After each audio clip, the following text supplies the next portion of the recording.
नमस्कार मेरे प्यारे साथियों, एकेडमी ऑफ टीचर्स में आप सभी का स्वागत है।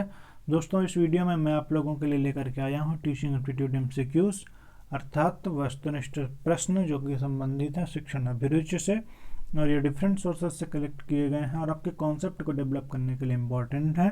आप किसी भी टीचिंग एग्जाम की तैयारी कर रहे हों, ये वीडियो आपके लिए इम्पॉर्टेंट हो जाता है क्योंकि इसमें मैं कॉन्सेप्ट आपको डेवलप करता हूँ और उससे रिलेटेड जो कोई भी क्वेश्चन आए उसे आप इजीली कर पाएंगे, ऐसा मुझे उम्मीद है।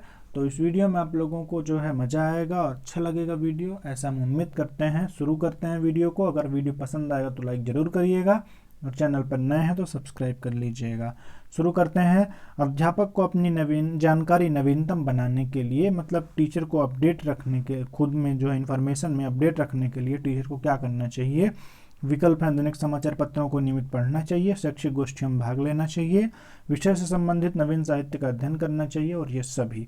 तो ध्यान दीजिएगा, ये सभी इंपॉर्टेंट हैं क्योंकि उसे सेमिनार भी अगर अटेंड करेगा तो उसे पता चलेगा कि नई नई चीज़ें क्या क्या अपडेट हुई हैं और उसमें क्या कमियां हैं। इसके अलावा विषय संबंधित जो नया साहित्य हो, नया लिटरेचर और नई बुक आई हो उसे पढ़ना चाहिए और दैनिक समाचार पत्र को पढ़ते रहना चाहिए। तो ये सभी चीज़ें इसमें इंपॉर्टेंट हैं। ये क्वेश्चन इतना इजी था इसलिए हमने ज़्यादा इसे एक्सप्लेन नहीं किया है। अगला क्वेश्चन है: सफल समावेशन को निम्नलिखित आवश्यकता होती है सिवाय। ये क्वेश्चन आप लोग ध्यान से सुनिएगा दोस्तों, बहुत ही इंपॉर्टेंट है। तो इसमें विकल्प हैं: पृथक्करण, अभिभावकों की साझेदारी, क्षमता संवर्धन और संवेदनशील बनाना। तो देखिए, इंक्लूजन का मतलब होता है किसी भी पृष्ठभूमि से, किसी भी बैकग्राउंड से, चाहे वो किसी भी धर्म से हो, किसी भी जाति से हो, किसी भी समुदाय से हो, किसी भी मतलब चाहे रीजन, किसी भी रीजन से हो, उसमें किसी भी प्रकार का भेद आप नहीं करेंगे, वही हुआ इंक्लूजन। और सबको ले करके आपको चलना, यही आपका समावेशन का मुख्य लक्ष्य है, इंक्लूजन का लक्ष्य है।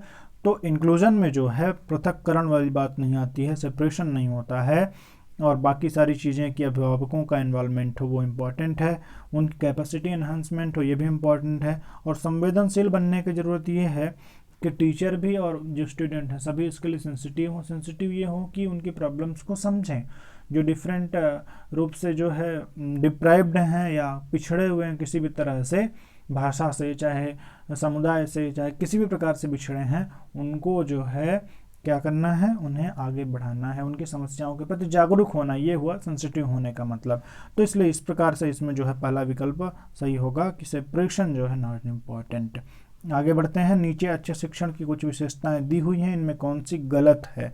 विकल्प है: अच्छा शिक्षण आदेशात्मक होता है, अच्छा शिक्षण पथ प्रदर्शक होता है, अच्छा शिक्षण सुनियोजित होता है, और अच्छा शिक्षण प्रेरणादायक होता है। दोस्तों माफ़ करिएगा, यहाँ पर आज जो है हमें कुछ प्रॉब्लम है माउथ रिलेटेड, बट मैंने जो है आपके लिए, क्योंकि आपको एक वीडियो मिलना चाहिए जो कि अच्छा हो, तो इसलिए हमने कोशिश की है। तो जो कुछ भी हो उसके लिए माफ़ करिएगा, कुछ आपको अगर अजीब लग रहा हो तो इसमें देखते हैं। विकल्प है: अच्छा शिक्षण आदेशात्मक होता है, अच्छा शिक्षण पथ प्रदर्शक होता है, अच्छा शिक्षण सुनियोजित होता है, और अच्छा शिक्षण प्रेरणादायक होता है। तो अच्छा शिक्षण, देखिए इसमें जो तीन विकल्प हैं नीचे के, कि अच्छा शिक्षण प्रेरणादायक हो, मोटिवेटिव होना चाहिए, इंस्पिरेशनल होना चाहिए ताकि वो मोटिवेट कर सके और पढ़ने के लिए। अच्छा शिक्षण वेल प्लान्ड होना चाहिए, सुनियोजित होना चाहिए, क्योंकि जो है वेल प्लान नहीं रहेगा तो आप अच्छे से पढ़ा नहीं पाएंगे। और अच्छा शिक्षण पथ प्रदर्शक होना चाहिए, मतलब लीड करे, मतलब रास्ता दिखाए, वो भी अच्छी बात है, होना चाहिए। लेकिन अच्छा शिक्षण आदेशात्मक नहीं होना चाहिए। आदेशात्मक का मतलब ये है कि जाकर के थोप दिया जाए, उनका बच्चों का क्या पढ़ने का मन है, कुछ नहीं, गए हम अपना जो है झाड़ करके चले आए, तो इस तरह से ये नहीं चलता है इसमें। इसलिए यहाँ पर जो विकल्प ये होगा कि ए विकल्प यहाँ पर सही होगा। आगे बढ़ते हैं। आप विद्यालय के प्रधानाचार्य हैं, कुछ साथी आपकी दबी जुबान से आलोचना करते हैं, तो आप क्या करेंगे। मतलब एक आप प्रिंसिपल हैं और आपको कोई भी जो है एक तरह से वो करता है, क्रिटिसाइज करता है, तो आप क्या करेंगे। तो इसमें उपयुक्तता यही होगी कि आप आत्मनिरीक्षण करें, क्योंकि बीइंग अ कॉन्शियस सिटीजन आपकी जिम्मेदारी बनती है। आप अगर आपके अंदर थोड़ा भी विजडम है तो आपके अंदर ये जिम्मेदारी बनती है कि आत्मनिरीक्षण करें। आप जो है सेल्फ इंस्पेक्शन करें कि आप में आखिर कमियां क्या हैं कि लोग बोल रहे हैं। हालांकि ये भी है कि बहुत सारे लोग उटपटांग का बोलते हैं, बिना मतलब का बोलते हैं, लेकिन बात ये है कि आपको एक बार सोचना चाहिए कि हो सकता है इसमें कुछ गड़बड़ी हो, इसलिए सेल्फ इंस्पेक्शन जरूरी है। ये आपके लाइफ से रिलेटेड जो है लाइफ मैनेजमेंट का एक तरह से क्वेश्चन है। आगे बढ़ते हैं। समावेशी शिक्षा में शिक्षक की सबसे कम महत्वपूर्ण विशेषता कौन सी है? इंक्लूसिव एजुकेशन में टीचर का कौन सा इसमें जो है कैरेक्टरिस्टिक्स नहीं होना चाहिए? तो इसमें जो शिक्षक का सामाजिक आर्थिक स्तर है वो नहीं होना चाहिए, क्योंकि शिक्षक किस इकोनॉमिक बैकग्राउंड से आता है ये इंपॉर्टेंट नहीं है। इंपॉर्टेंट ये है कि बच्चों के प्रति वो संवेदनशील कितना है, सेंसिटिव कितना है, उसका लगाव और पेशेंस कितना है पढ़ाने में, और वो विद्यार्थियों की डिसेबिलिटीज़ को कितना समझ पा रहा है। इसलिए यहाँ पर डी विकल्प सही होगा। आगे बढ़ते हैं। पूर्ण अनुशासित कक्षा की पहचान है। विकल्प हैं छात्रों की पठन पाठन प्रक्रिया में पूर्ण रुचि एवं शांतिपूर्ण भागीदारी, कक्षा में छात्रों का अपने कर्मों में लगा होना, और कक्षा में पूर्ण खामोशी, और चौथा विकल्प है इनमें से कोई नहीं। तो पूर्ण अनुशासित कक्षा वही होती है जिसमें छात्रों की पठन पाठन प्रक्रिया में पूरी तरह से रुचि हो और वो शांतिपूर्ण जो है उसमें इन्वॉल्व हो। मतलब ये है कि उनका इंटरेस्ट भी होना चाहिए और इन्वॉल्वमेंट भी होना चाहिए। आप जो है किसी भी तरह से डरा धमका करके दबा करके नहीं बैठा सकते। पिन ड्रॉप साइलेंस होना चाहिए, लेकिन तब हो जब बच्चों की इच्छा से हो, जब बच्चों को पूछने का मन हो तो वो पूछ सकें सवाल, इतना न डर फैला हो क्योंकि वो सवाल ही ना करें। तो यही जो है पूर्ण रूप से अनुशासित कक्षा होगी। अन्य विकल्प इसमें से सही नहीं है। दोस्तों वैसे इसमें जो है इस टॉपिक पर लगभग आज 20वां वीडियो पब्लिश हो रहा है, और उम्मीद है कि आप लोग अपने में इम्प्रूवमेंट फील कर रहे होंगे। आप लोग कैसा खुद को पाते हैं, क्या आप में अंतर दिख रहा है कि नहीं, वो आप हमें कमेंट के माध्यम से बताइएगा। और हमें ये भी बताइएगा कि आप लोगों को अभी कितना इस पर टॉपिक पर जो है कंटेंट और मैं प्रोवाइड करा दूं कि आप लोग इस पर सहज हो जाएं, है ना, इजीली क्वेश्चंस को सॉल्व कर पाएँ। तो ये हमें कमेंट के माध्यम से ज़रूर बताइएगा। आगे क्वेश्चन की तरफ बढ़ते हैं। शिशु शिक्षा के संबंध में आपकी राय है, मतलब ये एक चाइल्ड एजुकेशन, इन्फेंट एजुकेशन में आप क्या ओपिनियन रखते हैं? आपके ओपिनियन है स्त्रियां ही शिक्षकों की अच्छी शिक्षक हो सकती हैं, शिशु शिक्षा के लिए मनोवैज्ञानिक पद्धति उपयुक्त है, शिशु शिक्षा छात्रावास में उत्तम होगी, और शिशु शिक्षा की जिम्मेदारी माँ के ऊपर होनी चाहिए। तो ध्यान दीजिएगा दोस्तों, ऐसा कोई भी पॉइंट ऐसा आपके अगर सामने आता है कि जिसमें किसी एक जेंडर की तरफ बायसनेस हो या जेंडर को लेकर के स्टीरियोटाइप हो, मतलब पूर्वाग्रह हो, तो उस क्वेश्चन को आपको, उस ऑप्शन को आपको निगेटिव लेना है। तो जो हमारा एजुकेशन सिस्टम है, मतलब ये जो कॉन्सेप्ट बनाया गया है, ये कहता है कि हमें जो है किसी भी तरह से किसी भी जेंडर को इन्फीरियर या सुपीरियर नहीं दिखाना है, या किसी एक जेंडर की तरफ ही हमें झुकाव नहीं रखना है। तो शिशु शिक्षा की जिम्मेदारी माँ के ऊपर होनी चाहिए, ये बात गलत होगी, पिता की भी जिम्मेदारी होगी, इसलिए इस विकल्प को हटा दें।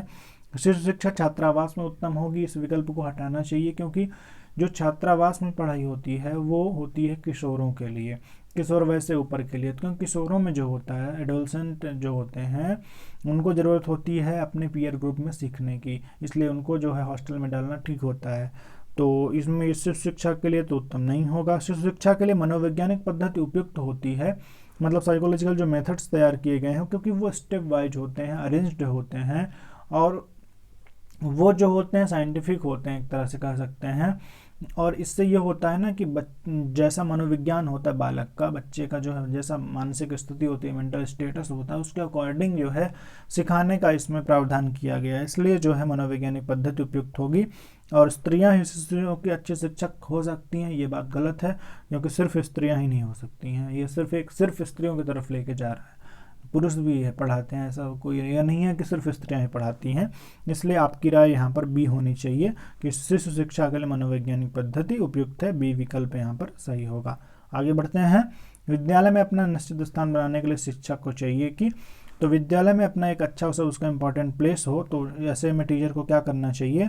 तो टीचर को ये करना चाहिए कि वो अपने उत्तरदायित्व में आस्था रखे, मतलब जो भी उसको रिस्पॉन्सिबिलिटी दी गई है उसको फेथफुली वो क्या करे, वो फुलफिल करे। तो वहाँ पर वही विकल्प बेस्ट होगा। वो किसी भी प्रकार से अध्यापकों अधिकारियों संपर्क में रहने का चाह रहा है, इसका मतलब ये होगा कि वो कामचोर है और अपनी अगर उत्तरदायित्वों का अच्छी तरह से निर्वहन नहीं कर रहा है, रिस्पॉन्सिबिलिटी को बियर नहीं कर रहा है, तब उसको ज़रूरत होगी अधिकारियों से मिलने की।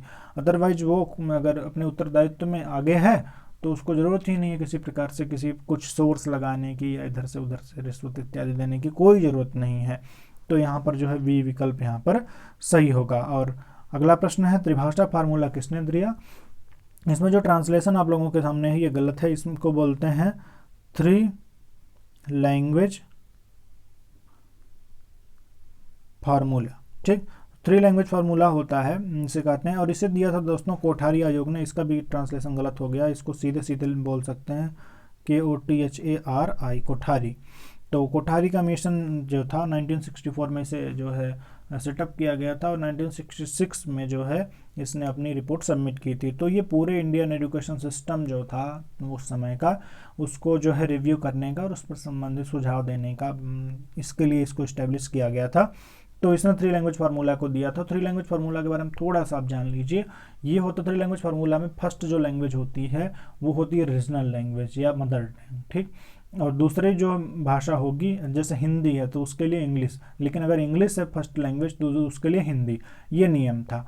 और तीसरी जो लैंग्वेज होगी वो होगी कोई भी शास्त्रीय भाषा या ओल्ड लैंग्वेज जो होगी, जैसे कि संस्कृत है, तेलुगु, तमिल, जो भी आप लेना चाहें। और उसके सिवाय जो है फॉरेन लैंग्वेज हो सकती है तीसरे विकल्प पर। तो 2 विकल्प जो है जो कि इम्पोर्टेंट है, हिंदी और इंग्लिश। ऐसे में पूरे भारत के बच्चों को जो हिंदी और इंग्लिश आएगी तो एक दूसरे से अच्छे से इंटरेक्ट कर पाएंगे, ये सोच करके 3 लैंग्वेज फार्मूला को लाया गया था। तो जो है इस प्रकार से इसे कोठारी कमीशन ने दिया था, ये विकल्प सही होगा। और आज का अंतिम प्रश्न है, एक छात्र कक्षा में प्रदर्शन के दौरान शरारतपूर्ण व्यवहार के कारण मेरी परेशानी का कारण बन जाता है तो मैं क्या करूंगा।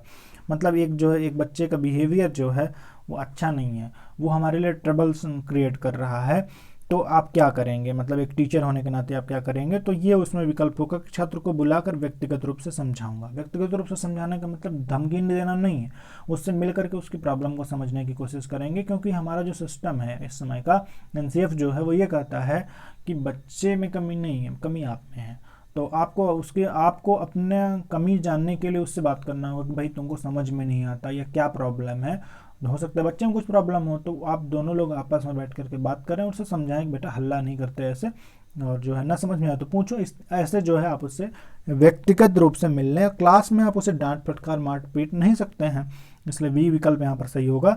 सी विकल्प को लेकर के आपको कन्फ्यूजन होगा कि उसको सहज रूप से लूँगा, तो टेक इट ईजी ये पॉसिबल नहीं है, क्योंकि भाई वो आपके लिए प्रॉब्लम क्रिएट कर चुका है और वो आपके लिए रेगुलर हो चुका है लगभग, तो वहाँ पर दिक्कत होगी। भाई एक आध दिन की बात अलग है, भाई कोई था और उसने धीरे से हो हल्ला कर दिया, सीटी मार दिया, तो उसे इग्नोर आप करिए, वो जरूरी इग्नोर करना, क्योंकि ऐसे बच्चे जो होते हैं वो खुद को पॉइंट ऑफ अट्रैक्शन बनाना चाहते हैं, तो ऐसा करते हैं, टीचर का ध्यान आकर्षित करना चाहते हैं। तो एक आध बार जो है इग्नोर किया जा सकता है, लेकिन अगर ज़्यादा बार हो रहा है तो उसके लिए यही होगा कि आप उसे व्यक्तिगत रूप से बुला करके समझाएं। तो इस प्रकार से 10 प्रश्न कंप्लीट होते हैं दोस्तों। उम्मीद है कि आप लोगों को ये वीडियो पसंद आया होगा, एक अच्छा सा कॉन्सेप्ट मिला होगा आप लोगों को। और अगर पसंद आया तो लाइक ज़रूर करिएगा और सभी के साथ शेयर करिए जिसको भी इसकी ज़रूरत है, और चैनल पर नए हैं तो सब्सक्राइब कर लीजिए। तो दोस्तों इस वीडियो के लिए इतना ही, फिर मिलते हैं एक नए अपडेट के साथ, तब तक के लिए स्टे होम स्टे सेफ।